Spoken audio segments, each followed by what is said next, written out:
माझी काय बोलतेस तू? है ही बाई माझ्या बाळाच्या जीवावर उठली आणि तू हिला माफ करतेस? आजवर हिने माझ्या बाळाला मारण्यासाठी किती कारस्थानं रचले माहितीये ना तुला? तरी सुद्धा तू त्यांची बाजू कशी काय घेऊ शकतेस? ऐक ऐक ऐक जरा सिद्धू, मान नाहीस, पण मी तुला एकदा सांगितलं ना, निवडणुका तोंडावर आलेल्या असताना आपण हिला बाहेर नाही काढू शकत. बस, हा विषय इथंच थांबवा. या घरातलं हे वातावरण असं झालंय, माझं डोकं दुखायला लागलेलं आहे. संपत, मी जरा आत पडते रे.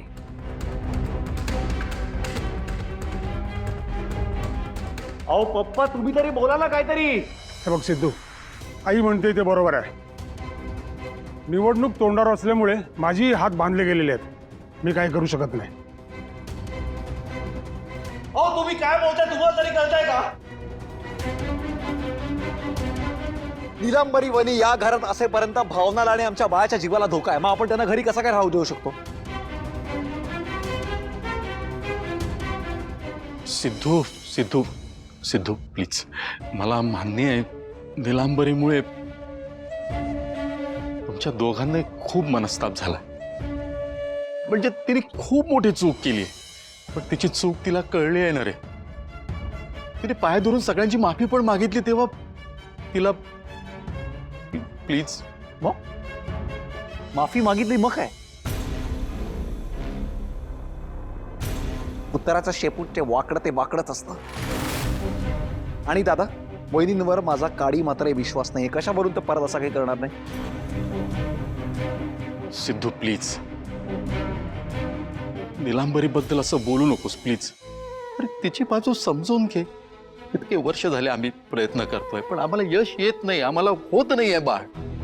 आणि तिच्या आधी तिच्या धाकट्या जावयाला बाळ होतंय म्हटल्यावर तिला त्रास होणार न रे. दादा, हो काय बोलताय तुम्ही? नीलांबरी वहिनींना बाळ होत नाहीये याचं आम्हाला सगळ्यांना खूप वाईट वाटतंय, पण म्हणून त्यांनी माझ्या बाळाच्या जीवावर उठावं? अहो ही चूक नाहीये, गुन्हा आहे, गुन्हा. आम्ही जर का पोलिसात तक्रार केली ना तर अटक होईल त्यांना. पोलीस तक्रार? अगं आपल्या घरातला विषय तसा चव्हाट्यावर आणणारच का तू? दादा, मी फक्त सांगतेय, मी पोलिसात तक्रार नाही केलीये. पण धमकी तर दिलीच ना. पाहिलं, तुमच्या डोळ्या देखत तुमच्या बायकोला गजाड करण्याची भाषा करतायत हे दोघं. निदान आता तरी डोळे उघडा. खरी नाती कोणती आणि खोटी नाती कोणती हे ओळखण्याचा प्रयत्न करा. नीलांबरी, बास बास झाला आता. एक शब्दही बोलू नकोस पुढे. एक तर तू एवढी मोठी चूक केलीस, किती नीच वागलीस, तरी तुला या घरात राहू दिलं सगळ्यांनी. नशीब समज, नाही तर तू इतका अक्षम्य गुन्हा केलायस ना की तुझ्या गुन्ह्याला माफीच नाही. आई आई प्लीज प्लीज ना. सगळेजण तिला वाटेल ते काही बोलतायत. तिला तिचा गुन्हा मान्य आहे ना. प्लीज बंद कराय. दादा, मला कधी कधी खरंच कळत नाही की तू खरंच इतका भोळा आहेस का बावळट आहेस. तुझी बायको काय मागते ना तरी तू तिची बाजू घेतोस. बास कर सिद्धू. मी इतकी माफी मागितली, सगळ्यांच्या हातापाया पडले, तरी तू जर माझ्या नवऱ्याला असं बोलणार असशील ना तर ते मी सहन करणार नाही. चला, काही गरज नाही यांना आपली बाजू समजून सांगण्याची.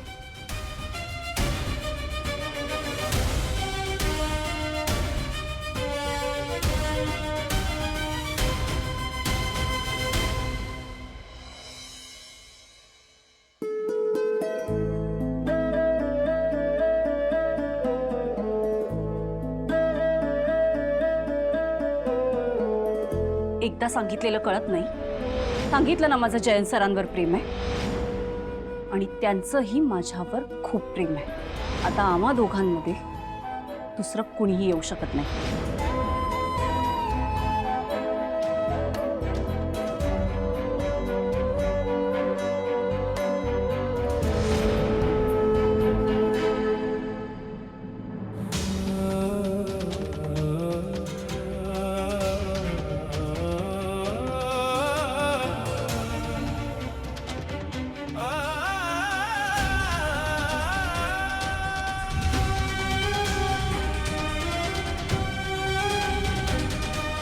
प्रिय चालू, मला माहिती आहे तू माझ्यावर खूप चिडली आहेस. तुला हवं होतं ते गिफ्टही मी नाही देऊ शकलो, पण हे तुझं गिफ्ट समज. आणि एक गोष्ट नेहमी लक्षात ठेव, लाईफमध्ये तुला कधीही गरज भासली तर तुझा हा मित्र आहे.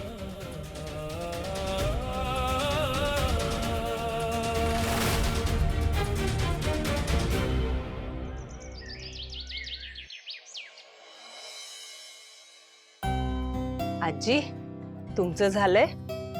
आता जरा निवांत बसून 2 घोट चहा घेते. म्हणजे कसं कामाला सुरुवात करता येईल ना. आई हा हा, आले आले. हा, निवांत तुमच्यापाशी बसून चहा घेईन म्हटलं तर तेवढाही निवांतपणा नाही. आले.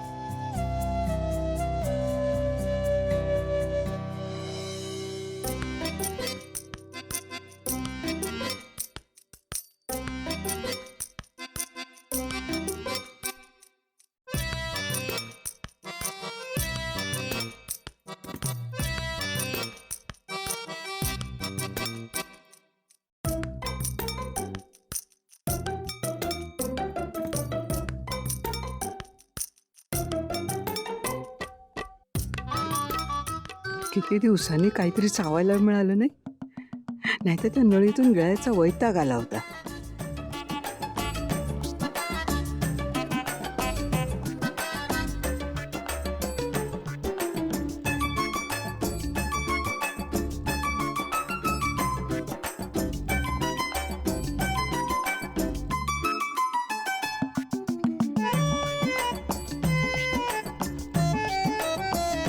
भाऊजी पण ना बाई,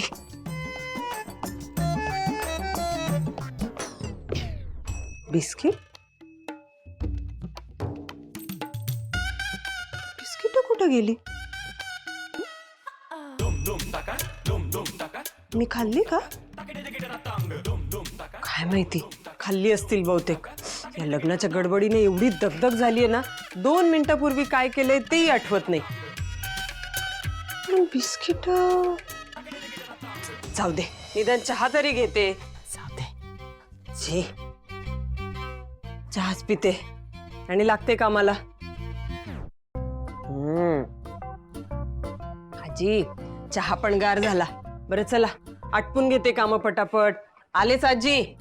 हे बघा, या गडबडीने ना प्लेट पण इथेच विसरले.